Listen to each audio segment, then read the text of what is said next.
Hare Krishna Krishna Krishna Hare Hare Hare Ram Ram Ram Hare Hare. Okay, so welcome to another new week for the Prabhupada Lilamrit Volume 1. We are in chapter number 10. हम लोग प्रभुपाद के संन्यास लेने के बाद से उनके क्या लीलाएं रहे हैं उसको डिस्कस कर रहे हैं पिछले कुछ दिनों से. सो आप में से कोई है जो पिछले हफ्ते के 5 दिनों में क्या क्या डिस्कस हुआ, एक दो पॉइंट शेयर करना चाहेगा?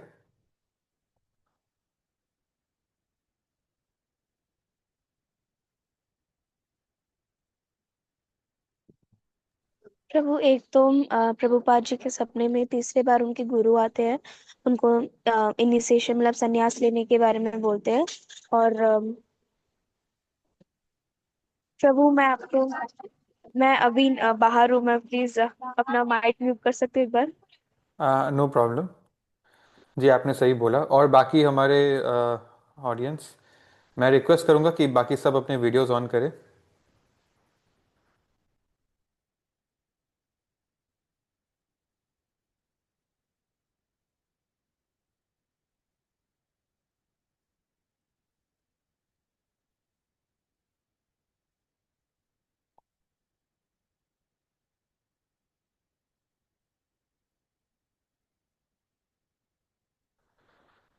I humbly request all their members to switch on their videos, and you can contribute.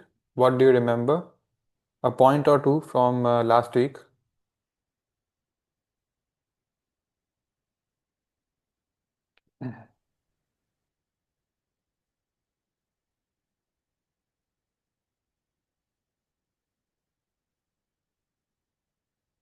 कुछ भी याद नहीं है पिछले एक हफ्ते का? कोई एक या दो पॉइंट ही सही, कोई माइनर पॉइंट ही सही. तो अब भागवतम लिखने का टाइम मिलने लग गया था। हाँ, ये तो क्योंकि बहुत अच्छी बात बोली आपने. हेल्प करने लग गए थे उनके लेटर्स और प्रिंट्स को चेक वेक करने के लिए, तो उनको टाइम एम्पल टाइम मिलने लग गया था भागवतम लिखने के लिए। हम्म. ट्रू. तो भागवतम लिखने से पहले उन्होंने क्या लिखा था? अब वो बुक लिखा था, easy journey to other planets. Very good. ठीक है, तो प्राय प्राय आप लोगों को चीज़ें याद है इस्कॉन टेम्पल से क्या? आज वो बुक लेके मैं okay, you easy have bought that book, all right. कितने पेजेस की बुक टेम्पल। है? आ, कितना पेज का है ये? 80। Not a very big book, size भी छोटा ही है. हाँ। Right. Okay okay. Thank you. So आप हम लोग आगे बढ़ते हैं. तो हम लोग देख रहे थे कि प्रभुपाद ने एक जैसे गांधी को लेटर लिखा था, नेहरू को एक बार पहले भी लिखा था, अब third time second time Nehru को वापस एक लेटर लिख रहे हैं. राइट.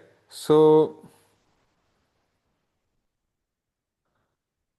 उसका कोई खास नेहरू तक तो आई एम नॉट श्योर वो पहुंच पाता है. Prabhupada himself is not sure, मैं क्या श्योर बोलूँ. राइट. रहा बात उनका ये प्रोजेक्ट जो वो भागवतम लिख रहे हैं, उनको पता था. भागवतम जब वो पढ़ रहे थे ना, जब वो लिखते, जैसे मैं प्रिपरेशन करने के बाद ही सेशन देने के थोड़ा बहुत लायक हूँ. और प्रभुपाद अपना प्रिपरेशन के लिए, अपना राइटिंग के लिए तो बहुत बड़े लेवल का प्रिपरेशन कर रहे थे. हमने देखा जितने भी हमारे आचार्य हैं उन सब का एक समरी देने का कोशिश कर रहे थे. और प्रभुपाद को ना इतना भागवतम पढ़ते पढ़ते बहुत अब्जॉर्ब हो गए वो भागवतम में. और वो समझ गए थे कि only Bhagavatam can save the society from the evil influences of कलयुग. और हमको सिर्फ एक काम करना है, हमको खाली बैठ के प्योर डिवोटी से भागवतम सुनना है, एंड बाकी सब अपने आप हो जाएगा. करेंगे तो हम ही बाहरी रूप में, लेकिन अपने आप हो जाएगा. ठीक है. सो भागवतम का सेटिंग क्या होता है, देखिए. भगवत गीता वैसे बहुत सिंपल है कि कृष्ण और अर्जुन के बीच में एक बातचीत हुई थी. Bhagavatam is a timeless eternal knowledge. ठीक है. तो ये टाइम हमेशा से चला आ रहा है, और इसमें it's it's basically history book. और इसमें हर लीलाएं हैं, अलग अलग टाइप की लीलाएं हैं जो हमारे भक्ति योगा के लिए हमें प्रेरित करती है, जो व्यासदेव जी का सबसे इंपॉर्टेंट मैसेज आप बोल सकते हैं, क्योंकि सारे वेद पुराण लिखने के बाद, महाभारत रामायण लिखने के बाद भी उनके अंदर डिससेटिस्फैक्शन था। तो उनके स्पिरिचुअल मास्टर नारद मुनि के आदेश पे उन्होंने वो लिखा जो एक्चुअली जरूरी है, ना कि जो सिर्फ सुनने में अच्छा लगता है, राइट। तो उन्होंने लिखा, ठीक है, जो नॉलेज वर्बली चलता आ रहा था वेद व्यास जी ने लिखित रूप में दिया, क्योंकि कलयुग के लोगों का मेमोरी स्ट्रांग नहीं है, तो उनको लिखित रूप में चाहिए याद रखने के लिए, तो लिखा। फिर उन्होंने जो लिखा, समय के साथ साथ जो है हमारे आचार्यों का जो है उस पर कॉमेंट्री आते गया। और क्या होता है, आज से पांच, अभी मैं आपको मेन बात बता रहा हूं, आज से 5,000 साल पहले जब भगवत गीता बोला गया था, उसी दौरान की बात है कि नैमिषारण्य, ये मैं गलत नहीं हूं तो उत्तर प्रदेश में ही है, एक जंगल है ये नैमिषारण्य, आज भी मौजूद है। नैमिषारण्य शरण्य में एक बहुत बड़ी गैदरिंग हुई थी, बहुत सारे ऋषि मुनि आकर, जब कलयुग शुरू होने ही वाला था तब वो लोग बैठकर इस गैदरिंग में एक गेस्ट के रूप में मेन स्पीकर रखा गया था, the senior member of the assembly, Sut Goswami. Sut Goswami अपने आप में कौन है, ये एक बहुत बड़ी बैक स्टोरी है जिसको कभी हम और डिस्कस करेंगे। तो ये देख पा रहे थे कि कलयुग का युग कितना बुरा रूप में आने वाला है, और ये चाहते थे कि हम लोग जो है सही भागवतम पुराण का ज्ञान ले और हम उसका जितना हो सके प्रचार करें। तो सूत गोस्वामी ने, आप मेरी बात ध्यान से सुनिएगा, ठीक है, इसमें कहानी के अंदर एक कहानी के अंदर एक कहानी चल रहा है, आप मेरी बात ध्यान से सुनिएगा। बेसिकली हम और आप भागवतम पढ़ते हैं जिसके प्रभुपाद ने कमेंट्री दी है, तो प्रभुपाद ने हर आचार्य के पढ़ लिख कर उनका विवरण देखकर अपनी कमेंट्री दी है। तो वो क्या विवरण है कि 5,000 साल पहले, जैसे गीता में हम पढ़ते हैं कि 5,000 साल पहले की हम लोग पढ़ रहे हैं ना किस्सा, कृष्ण अर्जुन को क्या क्या बोलते हैं, हम भागवतम में भी वही कर रहे हैं। 5,000 साल पहले नैमिषारण्य के जंगल में इतने हजारों ऋषि मुनि के गैदरिंग, और उस गैदरिंग में बाद में नारद मुनि, डेमीगॉड सब आ गए थे सुनने के लिए। सूत गोस्वामी नैमिषारण्य के सेजेस को क्या रिसाइट करते हैं, और सूत गोस्वामी क्या रिसाइट करते हैं, वही जो 7 दिन 7 रात तक सुखदेव गोस्वामी ने परीक्षित महाराज को रिसाइट किया था। Do you understand? और सुखदेव गोस्वामी ने परीक्षित महाराज को क्या रिसाइट किया था, वही जो वेद व्यास ने लिखा है। Do you understand? क्या समझा आप लोगों ने, फिर से बताइए, रिपीट।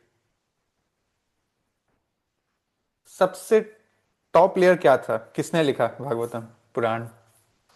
वेद व्यास जी ने लिखा प्रभु जी। वेद व्यास जी ने लिखा, और उन्होंने अपने पुत्र नहीं नहीं, सुत ठीक है, उन्होंने लिखा, एक सेकंड, 5,000 साल पहले ही, उन्होंने तो बहुत युग पहले लिख लिया, चलो वो बात छोड़ दीजिए। 5,000 साल पहले ही, मतलब वेद व्यास जी जिस तरह से हम देखते हैं, द्वापर युग में ही हम उनको जोड़ते हैं, तो उस समय से लिखित रूप में आने लगा, उससे पहले सब वर्बली होता था।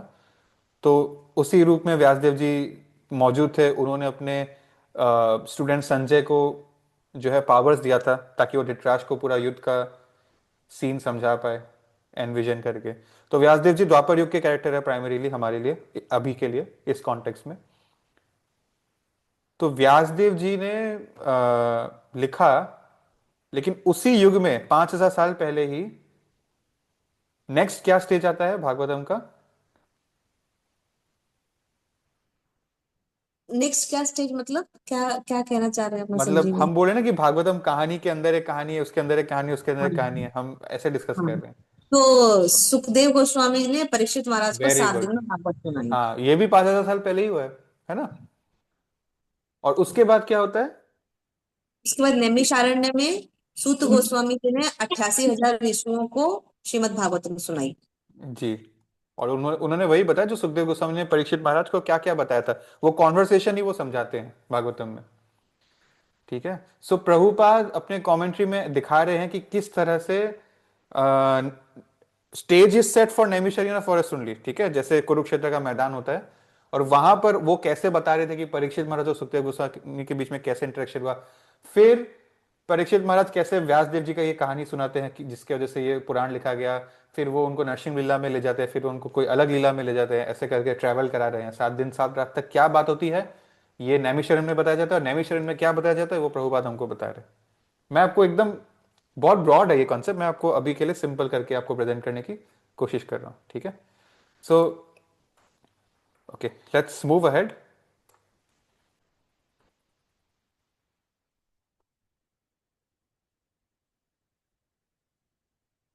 तो हमने तो पिछले संडे, सॉरी पिछले हफ्ते ये देखा ही है कि किस तरह से भागवतम के 12 कैंटो है और वो कृष्ण के अलग अलग जो है अंगों को रिप्रेजेंट कर रहा है ना।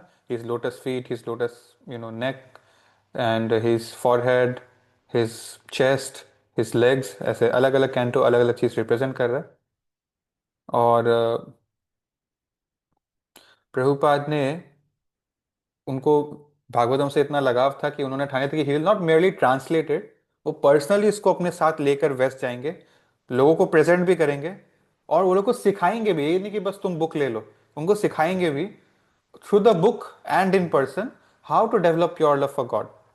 और प्रभुपाद बोलते हैं कि एक्चुअली उस जमाने में रिड्यूस्ड कम्युनिज्म ऑफ बहुत फैल रहा था। Communism is a way of thinking. जैसे जो अमेरिका कैपिटलिस्ट सोसाइटी था, रशिया कम्युनिस्ट सोसाइटी था, दोनों के बीच में एक आइडियोलॉजी की वार थी। तो जो कम्युनिस्ट पार्टी है वो इंडिया में भी काफ़ी हद तक फैल गया था। इनफैक्ट उस समय वही था कि जो अमेरिका के साथ है, जिसको अमेरिका से, ओके वन सेकेंड, हरे कृष्णा।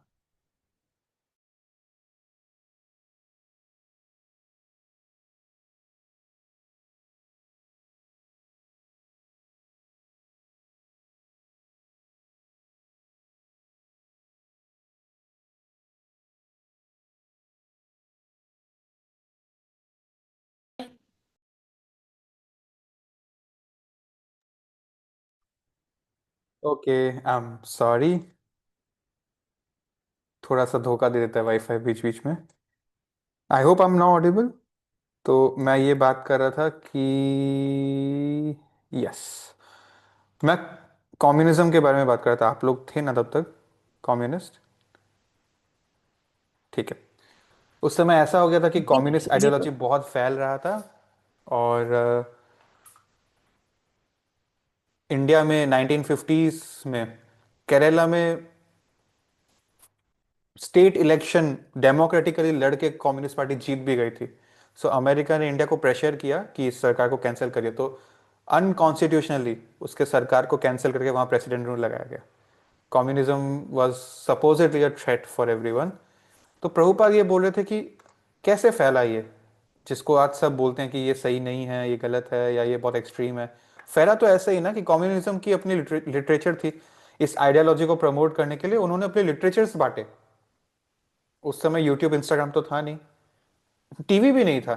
सो लिटरेचर, बुक्स बोलिए या न्यूज़पेपर बोलिए, कोई मैगजीन बोलिए, उससे जो है ऑर्डिनरी थर्ड क्लास मंडन लिटरेचर पढ़ के अगर लोग इतना प्रभावित हो सकते हैं, तो इतना इंपॉर्टेंट ट्रांसेंडेंटल लिटरेचर पढ़ के क्यों नहीं लोग प्रभावित होंगे। प्रभुपाद को बहुत बिलीव था इस चीज में, ठीक है। If they can do it, why can't we do it. So he, okay, now hear this, Krishna Prabhu. हाँ जी। कम्युनलिज्म का मीनिंग एक बार आप समझा दीजिए ना। ओके, कोई है यहाँ पर जो कम्युनिज्म का मीनिंग समझाना चाहेगा? जो एक रिलीजन को प्रमोट करता है। किसको? रिलीजन एक मतलब प्रॉपर आइडियोलॉजी को। आई डोंट थिंक ये कम्युनिज्म का मीनिंग है। I sure? Prabhu is that कि ब्रिटिशर्स का प्रभाव ज्यादा बढ़ रहा था। नहीं नहीं नहीं नहीं नहीं, okay okay, I have to explain this, okay. Generally हम लोग को सोशल साइंस में पढ़ाया जाता है स्कूल में।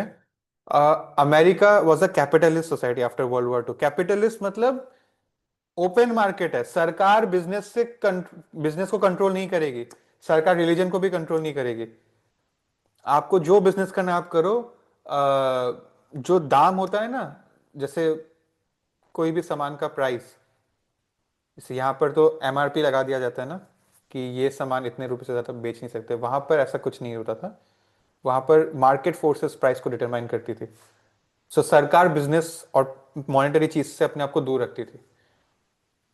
और कम्युनिज्म में सरकार सब कुछ कंट्रोल करने की कोशिश करती थी कि हम लोग अपने हिसाब से सबको थोड़ा थोड़ा बांटेगा ताकि इक्वालिटी रहे। लेकिन अल्टीमेटली कलयुग के लोग इतने प्योर नहीं है, तो जब सरकार के पास सारा पावर आ जाता है तो सरकार सबसे पावरफुल हो जाती है, फिर सरकार अपनी पावर छोड़ती नहीं, करप्ट हो जाती है। अमेरिका कोई दूध का धुला नहीं है, बट वो थोड़ा सा बेटर था, फिर भी हम बोल सकते हैं कि उसमें जो है जो चाइना इज ए सरकार कर कम्युनिस्ट रहा है। कंट्री ना? Sorry. China is a communist country ना, चाइना? हाँ हाँ, चाइना है, उस पे आएंगे हम लोग। इट्स लाइक कि अमेरिका में ऐसा सिस्टम है कि तुम खुद मेहनत करो और खुद कमाओ, जितना मेहनत करेगा उतना कमाएगा। और वहां पे था कि तुम कुछ करो कुछ नहीं करो, सरकार सबको इक्वली बांटेगा। लेकिन सरकार कभी बांटता नहीं था, सरकार करप्ट है। सो वही बात था। और रहा बात चाइना का, actually of course I am not going to go very deep into it. मैंने जब फिलोसॉफी की हमने पढ़ाई की है तब हमें इन सब वर्ड्स का मतलब समझाया गया था। और टेक्निकली टेक्निकली ठीक है, हम लोग कम्युनिज्म वर्ड को बहुत नेगेटिवली लेते हैं, लेकिन गोलोक वृंदावन में इट्स कम्युनिज्म ओनली। ठीक है। लेकिन यहां पर कम्युनिज्म मतलब कोई लीडर नहीं है, स्टेटलेस सोसाइटी है, ऐसा नहीं है। वहां पर एक लीडर है, एक ही लीडर है, वो है कृष्णा। और बाकी सब लोग इक्वली कृष्णा के साथ रहते हैं। ठीक है। सो एक्चुअली ये सब कार्ल मार्क्स की आइडियोलॉजी है, एक जर्मन फिलोसोफर था जो बहुत फैल गया है उसका ये ideology. But the point is, Karl Marx ने जो अपना फिलोसॉफी बना वो मंडेन था, क्योंकि उसमें जैसे कृष्णा एक सुप्रीम लॉर्ड मौजूद होना चाहिए, वो नहीं है। तो उनके हिसाब से सब लोग इक्वल होते हैं, बट इट्स नॉट पॉसिबल। हम इंसान ऐसे बने कि हमें किसी के से एडमिरेशन चाहिए। ये गुरु परंपरा सिस्टम क्या है? ये गुरु परंपरा सिस्टम यही है कि at every time place and circumstance there must be someone from our parampara जिसको लोग देख के एडमायर हो और उस परंपरा से जुड़ना चाहे और भगवान तक पहुंच सके। ये पॉसिबल ही नहीं कि हमारे अंदर किसी के प्रति एडमिरेशन ना है। कोई कोई फिल्म स्टार को मानता है, कोई किसी पॉलिटिशियन को मानता है, कोई स्पोर्ट्स स्टार को मानता है, कोई हो सकता है अपने माँ बाप को या अपनी गर्लफ्रेंड या बॉयफ्रेंड को मानता है। एडमिरेशन का एलिमेंट सब में है। It's not possible, right? So that is Mandan communism एक तरह से। Anyway, the very famous saying is this कि एक बार जो है ये अमेरिका के प्रेसिडेंट ने यूएसएसआर के प्रेसिडेंट को बोला था कि डेमोक्रेसी जो इनका ये कैपिटलिज्म स्टाइल ऑफ डेमोक्रेसी है, इसके अपने फ्लॉज है। ऐसा नहीं कि पूरा परफेक्ट है, लेकिन कम्युनिस्ट लोगों को तो अपने बॉर्डर में वॉल लगाना पड़ता ताकि लोग उसका देश छोड़ के भाग नहीं जाए। तो इतना इतना बेकार तो है नहीं, एटलीस्ट। Do you understand? आज नॉर्थ कोरिया एक so called state control society है। लोग भागना चाहते हैं, अपनी जान जोखिम में डालकर नॉर्थ कोरिया से भागना चाहते हैं। Do you know about north Korea? आपके ही प्लेनेट में है ये देश। ठीक है। सो चलो, हम लोग पॉलिटिकल बातें अभी बहुत नहीं करेंगे। एक आइडियोलॉजी थी तो उसमें बहुत फेमस हो गए थे, तो इसका एग्जाम्पल प्रभुपाद दे रहे हैं। ठीक है। तो लेट्स मूव अहेड। प्रभुपाद का पूरा फेथ भागवतम में था। You see, Prabhupada is all about books. उनको इसमें शौक नहीं था कि मुझे बड़े बड़े कॉस्टली टेंपल बनाने हैं या बहुत सारे नियोफाइट डिसाइपल्स बनाने हैं। Use the word being used is neophyte. पता है क्या होता है? बहुत लोगों को खाली फॉलोअर्स बनाना होता है कि देखिए, जब हम भक्ति का मार्ग चुनते हैं तो कुछ चीजें हैं जिससे हमें बचनी चाहिए, जैसे पूजा, मान, प्रतिष्ठा। मतलब जो लोग भक्ति के मार्ग में जुड़ते हैं, एक समय आता है जब उनको बहुत पब्लिक एडमिरेशन मिलता है, इस इज्जत मिलती है, उससे बचना चाहिए। ऐसा ब्राह्मणों को बोला जाता है शास्त्रों में। उससे उनका फॉल डाउन होना निश्चित हो जाता है, अगर वो उनका माइंड में सारी हम ह्यूमिलिटी सब वो भूल जाएंगे। एक्चुअली मेरी मदर ने मुझे सिखाया है कि ऑलवेज रिमेंबर कि हम लोग प्रभुपाद के नाम का खा रहे हैं। If somebody respects our style of devotion, कि हम लोग प्रभुपाद के नाम का खा रहे हैं, वो हमको नहीं, हमारी तारीफ नहीं कर रहा है, वो एक्चुअली हमारे जरिए प्रभुपाद की तारीफ कर रहा है। हमेशा ये याद रखना। तो that is what I learn. तो क्या होता है ना, बहुत लोगों को ऐसा एक उनके अंदर होता है कि हमको बहुत सारा शिष्य बनाना है। हो सकता है डिसाइपल्स बनाना हो दीक्षा देके, या फॉलोअर्स बनाना है। जैसे अगर मैं प्रीचिंग कर रहा हूँ सोशल मीडिया में, ऑनलाइन, तो बहुत सारा मेरे फॉलोअर्स हो, बहुत लोग मेरे क्लास में आए, बहुत लोग मुझे सुने, मैं पॉपुलर हो जाऊँ। अमोघ लीला प्रभु कौन है, मैं उनका बाप बन जाऊंगा, ऐसा सोच होता है। तो ये लोग जो है ना, they are busy in creating neophyte disciples. Neophyte disciple मतलब डिसाइपल बनाओ। देखो, गौर किशोरदास बाबा जी के कितने डिसाइपल थे? ओके 9:36 हो गया, विल एंड वेरी सून ना। सिर्फ एक। सिर्फ एक? he made one disciple and he is enough to make him famous for eternity now. सो हमें क्वांटिटी की तरफ नहीं, हमें क्वालिटी की तरफ भागना चाहिए। वो कागज में थप्पा लगा कि ये मेरा डिसाइपल है, उससे क्या उखाड़ लिया हमने? किसी का हार्ट ट्रांसफॉर्म करना इज द बिगर डील। ठीक है, तो यस, उन्होंने देखा प्रभुपाद ने कि कितना सुंदर सुंदर कॉस्टली टेम्पल गौड़िया मठ का कोलकाता में था। क्या फायदा? बुक्स जब तक नहीं पढ़ेंगे, फिलोसॉफी से जब तक हम परिचित नहीं होंगे, तब तक जो है रियल ट्रांसफॉर्मेशन नहीं होगा। आज प्रभुपाद नहीं है, लेकिन फिर भी प्रभुपाद है, अपने बुक्स के माध्यम से है। और किसी भी सोसाइटी में, भले ही वो international society for Krishna consciousness हो या गौड़िया मठ की सोसाइटी हो, कोई भी सोसाइटी हो, या नेक्स्ट टाइम कोई भी सोसाइटी फ्यूचर में आने वाली है, जब हम अपनी हिस्ट्री को भूल जाते हैं, अपनी रूट्स को, फिलोसॉफी को, जो सेक्रीफाइसेस करके हम इतने आगे आए हैं, पुराने जनरेशन का खा रहे हैं उनके नाम का, जब हम ये बुक्स पढ़ना छोड़ देते हैं, जब हम अपनी हिस्ट्री से एलियन हो जाते हैं, भूल जाते हैं, तभी ये करप्शन और पॉलिटिक्स और ये सब शुरू होता है। सो प्रभुपाद न्यू कि ज्यादा इंपॉर्टेंट तो बुक्स लिखना है, और वो उनके हाथ में लिखना है, पढ़ना तो हमारे हाथ में है। तो बुक लिखा गया है पढ़ने के लिए, ठीक है? तो और वो पढ़ना हमको और आपको है, ठीक है? मैं आपको याद दिलाना चाहता हूँ बस। So let's move ahead, and it's time also. So we'll end the session now, just with this last paragraph. Prabhupada सोचते थे, कभी कभी उनको सेकंड थॉट आता था, सी यू सी, इस्कॉन क्या है? इस्कॉन वो है जो 50 साल पहले कोई सोच भी नहीं सकता था कि ऐसा कुछ हो सकता है। कृष्ण की भक्ति, धोती कुर्ता पहन के, तिलक करके, शिखा लगा के, चूल काट के, अंग्रेज लोग शराब नहीं पिएंगे, नॉनवेज नहीं खाएंगे, प्याज लहसुन नहीं खाएंगे, चाय नहीं पिएंगे, सिगरेट नहीं पिएंगे, अवैध संबंध नहीं रखेंगे, गैम्बलिंग नहीं करेंगे, हरे कृष्णा का जप करेंगे, गीता का प्रचार करेंगे। क्या है ये? Can you imagine? It's like converting radical Muslims into Krishna conscious devotees, जो आज के डेट में इम्पॉसिबल लगता है। So he used to wonder if they will really adopt this Vedic culture in the first place. They are meat eaters, मलेच। एक बार प्रभुपाद के God brother England गए थे, और इंग्लैंड में जब कुछ व्यक्ति उनसे जुड़े, फिर उन्होंने एक दिन सुनाया कि 4 प्रोहिबिशन क्या है सिंफुल लाइफ के, कि नो मीट ईटिंग हैं, बचपन से खा रहे हैं हम लोग, उनके लिए तो बीफ खाना भी एकदम आम बात है, no gambling, no illicit sex, no intoxication. तो वो लोग हंसने लगे, बोले इम्पॉसिबल, ये नहीं हो पाएगा जी, ये 4 नियम नहीं छूटेगा। ठीक है, तो ये अभी तक का एक ऑब्जर्वेशन रहा था कि वहां के लोग से 4 नियम नहीं छोड़ा जाता, इंसान नहीं बन रहे वो मलेच लोग, भक्त बन जाएंगे। And but Shrimad Bhagavatam spoke for itself. Prabhupada did not mince his words, what is the truth is the truth. But again, हम ये उस लेवल की, जब हमारे पास उस लेवल की प्योरिटी आएगी ना, तो अपने आप उस लेवल की फेयरलेसनेस आ जाएगी। ठीक है, अभी हमको अकड़ू नहीं बनना है। कुछ लोग, कुछ नियोफाइट लोग सोचते हैं कि हम भी ऐसे अकड़ू बन जाएंगे, मुंह पे बोल देंगे ये करना है, ये करना है, जा क्या कर लेगा तू। मैं सच बोलता हूं, this is again wrong. This is वही हमने देखा ना, mundane mundane honesty and all this things. भक्त को हमेशा विनम्र रहना चाहिए। ठीक है, ये प्रभुपाद है, वो कर सकते हैं, हम नहीं कर सकते हैं। ठीक है, सो प्रभुपाद क्लियरली लिखते हैं भागवतम में, Shri Krishna the supreme personality of Godhead is the Paramatma also, जो हमारे दिल में बसते हैं, and he is the real well wisher of the truthful devotee. He cleanses our hearts desires for material enjoyment, and he develops an urge inside us कि हम भगवान का श्रवण हम करें, which themselves are virtuous when properly heard and chanted। हम सबके अंदर पंचायती करने की एक खुजली है ना? उस दिन क्या हुआ था, फिर उसने क्या बोला, फिर आगे कुछ बात बढ़ा कि नहीं?